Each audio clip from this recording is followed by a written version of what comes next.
যে দেখো আমাদের রোল কিন্তু রেডি হয়ে গেছে, এক কামড় করে খেয়েও নিয়েছি, খুবই ভালো হয়েছে। হ্যাঁ, তো আমার মেয়ের কেমন লাগলো সেটা আগে জেনে নি, তোমার কেমন লেগেছে খেতে? আমার তো খুব ভালো লেগেছে।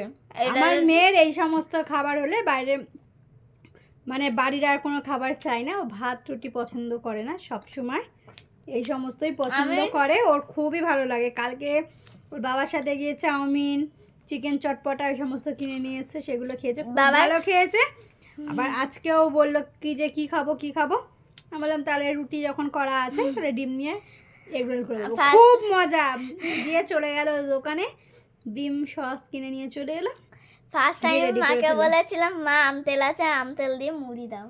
তারপর মা বললো তো রুটি আছে, এগরোল বানাবো। বললাম হ্যাঁ, খেলে তো তুই এগরোলটা কিন্তু খুব ভালোই হয়েছে খেতে, বাড়িতে ঘরোয়া ভাবে খাওয়ার জন্য খুব ভালো, কোনো কিছু তেল মশলাও দেওয়া হয়নি, ভালো তো হয়েছে। এখন রাখি, টাটা।